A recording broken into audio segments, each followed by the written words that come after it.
23 August 2014 నాడు ఇచ్చిన GO number 28 చేయాలని డిమాండ్ చేస్తూ సంగారెడ్డి జిల్లా కేంద్రంలో కలెక్టరేట్ కార్యాలయం ముందు తెలంగాణ రాష్ట్ర contributory pension scheme employees union ఆధ్వర్యంలో ధర్నా కార్యక్రమం నిర్వహించారు. అనంతరం జీవో నంబర్ 28 పత్రాలను దగ్ధం చేసి నిరసన వ్యక్తం చేశారు. జీవో 28ను వెంటనే రద్దు చేసి పాత పెన్షన్ను పునరుద్ధరించాలని టీఎస్సీపీఎస్ఈయూ రాష్ట్ర ఉపాధ్యక్షులు పోల శ్రీనివాస్ కోరారు.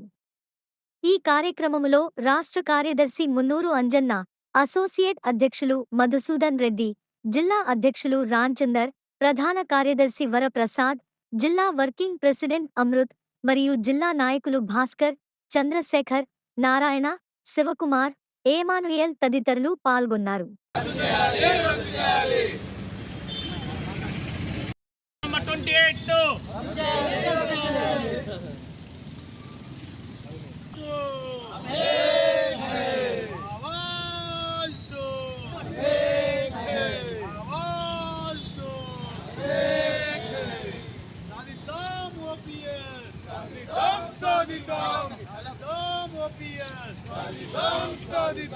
We want OPS. We want OPS.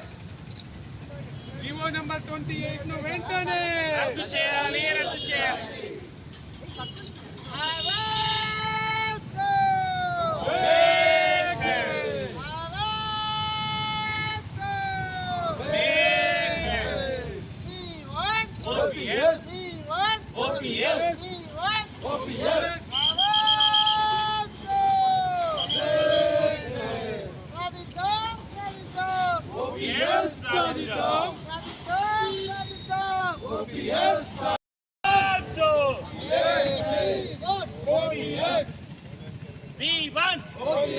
ఉద్యోగోపాధ్యాయ సంఘాల ఐక్యత.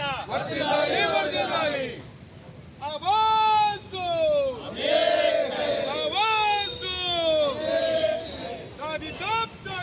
2014లో తెలంగాణ రాష్ట్రం ఏర్పడిన తర్వాత ఆంధ్రప్రదేశ్ పునర్విభజన చట్టంలో భాగంగా మనకు సిపిఎస్ రద్దు చేసి ఓపీఎస్ను అమలు పరచాలి అనేది ఒక మంచి అవకాశాన్ని గత ప్రభుత్వం తుంగలో తొక్కి ఈ ఉద్యోగ ఉపాధ్యాయులకు అచనిపాతమైన సిపిఎస్ను కొనసాగిస్తామని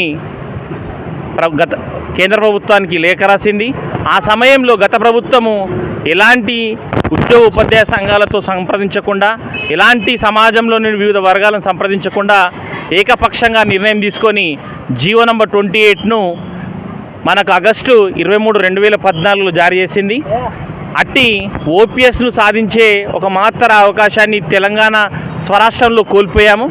కాబట్టి రేవంత్ రెడ్డి గారి ప్రభుత్వము ఎలక్షన్ మేనిఫెస్టోలో పెట్టిన విధంగా వాళ్ళు వెంటనే సిపిఎస్ను రద్దు చేసి ఓపీఎస్ను అమలు పరచాల్సిందిగా టీఎస్సీపీఎస్యు సంగారెడ్డి జిల్లా పక్షాన కోరుతున్నాం. Contributory pension scheme employees union రాష్ట్ర శాఖ దాదాపు ఒక దశాబ్ద కాలంగా ఈ సిపిఎస్ రద్దు కొరకు అనేక కార్యక్రమాలను చేసింది.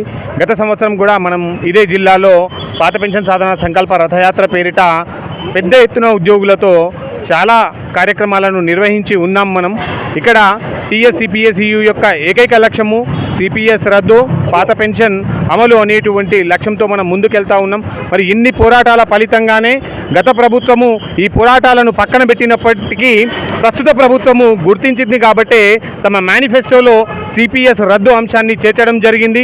మరి దానికి అనుగుణంగానే వాళ్ళు ఈరోజు అధికారంలోకి వచ్చారు. వారు ఇచ్చినటువంటి హామీ ఏదైతే ఉందో పాత పెన్షన్ పునరుద్ధరణ చేస్తాం, సిపిఎస్ రద్దుకు మేము కట్టుబడి ఉన్నామని మేనిఫెస్టోలో ఏ విధంగా అయితే చెప్పారో ఆ మాటను అలాగే వారు నిలబెట్టుకోవాలి. గత ప్రభుత్వం ఏవైతే సిపిఎస్ ఉద్యోగుల పాలిట చేసినటువంటి ఈ మహాపాపం ఏదైతే ఉందో దాన్ని ఈరోజు మేము దహనాన్ని చేసినాము. మరి ఇదే విధమైనటువంటి పంతాన్ని ప్రస్తుత ప్రభుత్వం కూడా పాటించి మా సిపిఎస్ ఉద్యోగుల పాలిట వారి యొక్క చీకటిమయం చేసినటువంటి ఈ చీకటి జీవో ఏదైతే జీవో నంబర్ 23 ఏదైతే ఉందో దీన్ని వాళ్ళు రద్దు చేసి అందరికీ పాత పెన్షన్ విధానాన్ని అమలు చేసి మా జీవితాల్లో ఈ ఆగస్టు 23న విడుదలైనటువంటి జీవో నెంబర్ 28 ఏదైతే ఉందో దీన్ని రద్దుపరిచేసి మరియు ఇప్పుడు ఉన్నటువంటి ప్రస్తుత ప్రభుత్వము ఉద్యోగులందరికీ కూడా పాత పెన్షన్ విధానాన్ని అమలుపరిచి వాళ్ళ ఉద్యోగాల్లో ఈ చీకటి దినంగా ఏదైతే మేము భావిస్తున్నామో ఇదే రోజున మరి ఈ రోజే ప్రకటన చేసి వారి జీవితాల్లో వెలుగు నింపాల్సినటువంటి ఆవశ్యకత ఉంది. ఆ విధంగానే ఈ ప్రస్తుత ప్రభుత్వాన్ని మేము కోరుతున్నాం.